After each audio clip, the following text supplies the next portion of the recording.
நான் நல்லா தொழில் செய்து வந்தேன். அதில் நஷ்டம் ஏற்பட்டது. அந்த இடைப்பட்ட காலத்திலேயே குடும்ப உறவுகளில் முறிவும் ஏற்பட்டது. அதனால் எனக்கு மன அழுத்தம், மனச்சோர்வு ஏற்பட்டது. எந்த புற செயலையும் என்னால் செய்ய முடியல. தூக்கமின்மை, சோம்பேறித்தனம், பசியின்மை, பயம், இந்த மாதிரி பிரச்சனை எனக்கு இருந்தது. எந்த வேலையை செய்தாலும் அதில் ஈடுபாடுடன் செய்ய முடியவில்லை. அப்படியே செஞ்சாலும் ஏனோதானோ என்று கடமைக்கு தான் செய்கிறேன். அந்த செயலையும் சிறிது நேரத்துக்கு மட்டும்தான் என்னால் கவனம் செலுத்த முடியுது. பின்னர் மனம் குழப்பம் அடையுது. எனக்கு என்னையா தீர்வு? இப்போ இதுதான் வந்து ஓசிடின்னு சொல்லி ட்ரீட்மெண்ட் எடுத்துக்கிட்டு இருக்கீங்களா? இல்லைங்கய்யா, இப்போ இதுக்கு இப்போ எடுத்துகிட்டு இருக்கிறது வந்து சிஸ்னோஃபீலியான்னு சொல்லி இருக்கு. சிசோஃபெர்னியாவா? சிசோஃபெர்னியானா என்ன அர்த்தம்? சிஸ்னோஃபீலியா அப்படிங்கிறதுங்கய்யா ஓசிடி, அதாவது டிப்ரெஷன், ஆங்ஸைட்டி, பைப்போலார், இந்த மாதிரி இதில் அடுத்த ஸ்டேஜுங்க சிஸ்னோஃபீலியான்னு சொல்கிறாங்க. அலோபதி டாக்டர், சைக்காட்ரிக் டாக்டர் சொல்கிறாங்க. அப்படி இருந்தால் என்ன விளைவு இருக்குங்கிறாங்க? அந்த மாதிரி நோய் வந்ததுன்னா, அந்த மாதிரி இது இருந்ததுன்னா மன அழுத்தம் அதிகமாக இருக்கும், மன எழுச்சியும் அதிகமாக இருக்கும் அப்படிங்கிற மாதிரி சொல்ல வராங்கய்யா அவங்க. சரி, ஏதோ மொத்தத்தில் வந்து மைண்ட் வந்து அப்நார்மலுங்க. நார்மல் இல்லை, நார்மல் ஃபங்க்ஷனை விட்டு தாண்டி போயிட்டுன்னு அர்த்தம். ஆமாம். அப்போ நார்மல் ஃபங்க்ஷன் வந்ததுன்னா உங்களுக்கு பிரச்சனை இல்லை. ஏன்னா ஒரு காலத்தில் நீங்கள் நார்மல் ஃபங்க்ஷனில் தான் இருந்திருக்கிறீங்க. ஆமாங்கய்யா. சூழ்நிலைகள் வந்து ஏற்ற இறக்கமாக இருந்தது வந்து உங்களை பாதித்து உங்கள் மனசையும் அப்நார்மல் ஆகிட்டது. ஆமாங்க, அதான் பிரச்சனை. ஆமாங்க. இப்போ மனசு நார்மல் ஆகணும், நார்மல் ஆகிட்டுன்னு சொன்னால் அந்த மாதிரி பிரச்சனை இருக்காது. இப்போ இதில் நீங்கள் மெடிசின் எடுக்கிறது அது உங்களுக்கு தேவைன்னா எடுத்துக்கிடுங்க. அது டாக்டர்ஸுடைய டிபார்ட்மெண்ட். அது சரிங்க. இப்போ நாம் மனசை எப்படி நல்லா வச்சுக்கிடுறதுங்கிறது தான் நம்முடைய அணுகுமுறை. சரிங்க. அது ஒரு ட்ரீட்மெண்ட்டுக்கு அதை வச்சுக்கிடுங்க. சரிங்க. இந்த மனசை எப்படி வச்சுக்கிடணுங்கிறத நீங்கள் நம்ம புரிய வேண்டியதை புரிஞ்சுக்கிடுங்க. புரிஞ்சுக்கிட்டீங்கன்னு சொன்னால் மனசு நல்லா ஆகிட்டுன்னு சொன்னால் அப்புறம் ட்ரீட்மெண்ட் கூட தேவையில்லாமல் போயிடும். மெடிசன் கூட எடுக்க வேண்டி இருக்காது. ஏன்னா மனசு நல்லா இல்லாமல் போனால் தான் மெடிசன் லெவலுக்கு போகணும். மனசு நல்லா ஆகிட்டுன்னா மெடிசன் லெவலுக்கு போக வேண்டியதில்லை. சரிங்க. அதனால் மனசை நல்லா வச்சுக்கிடுறதுக்கு இதில் என்னன்னு சொல்லி சொன்னால், நீங்களாக மனசை மோசமாக கொண்டு வரல. சரிங்க. உங்களை அறியாமல் வந்திருக்கு. சரிங்க. மற்றதில் என்னன்னு சொல்லி சொன்னால், எந்த பிரச்சனையாக இருந்தாலும் அந்த பிரச்சனை வந்து மனசில் ரிஃப்ளெக்ட் ஆகும். சரி. இப்போ நீங்கள் வந்து ஒரு நல்ல சூழ்நிலையில் இருக்கிறீங்க, மனசில் ஒரு ரிஃப்ளெக்ட் ஆகும்பொழுது ஒரு மகிழ்ச்சியாக வெளிப்படும். கண்டிப்பாக. ஒரு பிரச்சனையான சூழ்நிலை இருந்துன்னு சொன்னால் நம்ம மனசில் இது வந்து டென்ஷனாகவும், பயமாகவும், கோபமாகவும் ரிஃப்ளெக்ட் ஆகும். சரிங்க. இதுதான் நேச்சுரல். இது எல்லாருக்கும் நடக்கக்கூடியது, உங்களுக்குன்னுட்டு இல்லை. சரிங்க. பாதிக்கப்பட்டவங்களுக்கு மட்டும் இல்லை, ஒரு சராசரி மனிதனுக்கே இப்படி தான் நடக்கும். சரிங்க. அதனால் அதில் எந்த பிரச்சனையுமே கிடையாது. சரி. அடுத்த கட்டம் என்னன்னு சொல்லி சொன்னால், அப்படி பாதித்த பாதிப்பை வந்து நீங்கள் பிடிச்சி நிலைநிறுத்துறதுக்கு முயற்சி பண்ணுறீங்க பார்த்தீங்களா? இந்த பாதிப்பெல்லாம் வரக்கூடாது, நம்ம நல்லா இருக்கணும்னு சொல்லி நிலைநிறுத்துறதுக்கு முயற்சி பண்ணும் பொழுது அதுக்கு முன்னால் என்னன்னா நீங்கள் வந்து செயல்களோடு போராடிக்கிட்டு இருந்தீங்க.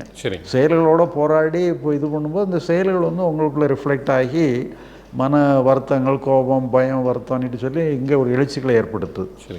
இப்போ மனசை நல்லா வைக்கணும்னு நினைக்கும் பொழுது நீ உங்கள் போராட்டம் எங்கே வந்துடுதுன்னு சொன்னால் மனசுக்குள்ளே வந்துடுது. மனசை நல்லா வச்சுக்கணும்னு ஒரு போராடுறீங்க. அதனால் மனசை பொறுத்த அளவில் நீ எந்த போராட்டமும் இருக்கக்கூடாது. மனசை பொறுத்தளவில் இயற்கைக்கு விட்டுறணும்.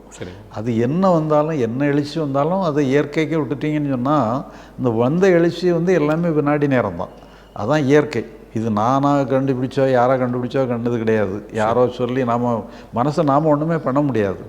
அது தானாக தான் வரும், வந்துட்டு தானாகவே போயிடும். அது ஆனால் நாம் என்ன பண்ணுறோம்னா வந்துட்டு போகிறத நாம் உள்ளே நுழைஞ்சி அது இன்னும் கொஞ்சம் நேரம் நிலைநிறுத்திடுறோம். அதை கூட கொஞ்சம் நேரம் அது உயிர் கொடுத்துட்றோம். அதனால் அந்த மனசை வந்து நீங்கள் சுதந்திரமாக விட்டுறணும். அது எப்படி வேணாலும் இருந்துட்டு போட்டோன்னு சொல்லி இந்த பக்கம் உங்களுக்கு வேலையே கிடையாது. மனசனுடைய எழுச்சி சம்மந்தமாக அது எது வந்தாலும் இயற்கை தானிட்டு எடுத்துக்கிடணும். அது இயற்கையானிட்டு எடுத்துக்கிட்டு உங்கள் கவனம் எங்கே இருக்குன்னு சொன்னால் செய்கிற செயல்களில் தான் இருக்கணும். இப்போ செய்கிற செயல்கள் வந்து உங்களுக்கு இப்போ உடனே செய்யக்கூடிய செயல்கள் இருக்கும். சில நேரங்களில் ஒரு வாரம் கழித்து செய்ய வேண்டிய செயல் இருக்கும். உடனே செய்யக்கூடிய செயலை நீங்கள் உடனே செய்யலாம். ஒரு வாரம் கழித்து செய்ய வேண்டிய செயல்களும் ஒரு முக்கியம் வாய்ந்த செயலாக இருந்துன்னு சொன்னால் அதை பற்றிய எண்ணங்களும் ஒரு ஆங்ஸைட்டியும் வந்து உங்களை அழுத்தும். அப்போ நீங்கள் அந்த ஒரு வாரம் கழித்து செய்ய வேண்டிய செயலை நீங்கள் இப்போவுமே நீங்கள் அட்டன் பண்ண ஆரம்பிச்சிங்கன்னு சொன்னால் அழுத்தம் தான் உங்களுக்கு வந்து சேரும். அப்போ உங்களுக்கு டிஸ்டண்ட்டாக இருக்கக்கூடிய செயலெல்லாம் கொஞ்சம் டிஸ்டண்ட்டாக வச்சுக்கணும். டிஸ்டண்ட்டாக வைக்கிறது தான் என்னென்னு சொல்லி சொன்னால் உங்களுக்கு டீல் பண்ண முடியாத செயல்கள் எல்லாத்தையுமே அந்த டோட்டல் மைண்டுன்னு நம்ம சொல்கிறோம். டோட்டல் மைண்டுன்னு வச்சுட்டாலும் சரி, இல்லை இறைவன் வச்சுட்டாலும் சரி, உங்களுக்கு எது கம்ஃபர்டபுளாக இருக்கோ அந்த இதை வச்சுக்கிடுங்க. டோட்டல் மைண்டுகிட்ட விட்டாலும் சரி, இறைவன்கிட்ட விட்டாலும் சரி, அதை கொஞ்சம் டிஸ்டன்ஸ் பண்ணிட்டீங்கன்னு சொன்னால் உங்களுக்கு அட்டன் பண்ணக்கூடிய செயலை மட்டும்தான் நீங்கள் அட்டன் பண்ணணும். புறத்தை பொறுத்தவரை அட்டன் பண்ணுறதுக்கு கஷ்டமான செயல்களை அட்டன் பண்ணக்கூடாது. அட்டன் பண்ணுற கஷ்டமான செயல்கள் எல்லாத்தையும் அந்த டோட்டல் மைண்டுகிட்ட விட்டுருங்க, அல்லது இறை அம்சத்திட்ட விட்டுருங்க. நீங்கள் மனசை பொறுத்தவரை கம்ப்ளீட்டாக உங்களுக்கு ஒரு வேலை இல்லைன்னுட்டு முடிச்சுடுங்க. இங்கே ஒரு வேலையுமே கிடையாது, நீங்கள் வேலை செய்கிறது தான் தப்பு. அதனால் இந்த பக்கம் உங்களுக்கு எந்த வேலையுமே கிடையாது. அதனால் இது இங்கே வேலை இல்லைங்கிறதுல நீங்கள் உறுதியாக இருக்கணும்.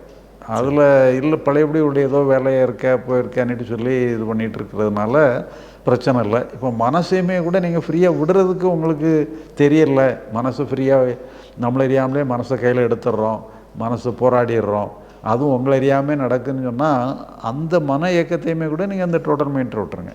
அதை சரி பண்ணுற வேலையை கூட டோட்டல் மைண்ட் பார்த்துக்கிட்டோம். ஏன்னா உங்களுக்கு நீங்கள் வேலை எடுக்கக்கூடாது, உங்களுக்கு ஏதாவது வேலை எடுக்கிறது தான் ப்ராப்ளமே. அதனால் உங்களால் முடியாததை, உங்களால் டீல் பண்ண முடியாத அம்சம் ஏதாவது இருந்துன்னு சொன்னால், மனோரீதியாக இருந்ததுன்னா மொத்தமாகவே டோட்டல் மைண்டுகிட்ட விட்டுருங்க. புறத்தை பொறுத்தளவில் உங்களுக்கு எட்டக்கூடிய பகுதியில் நீங்கள் வேலை செய்யுங்க.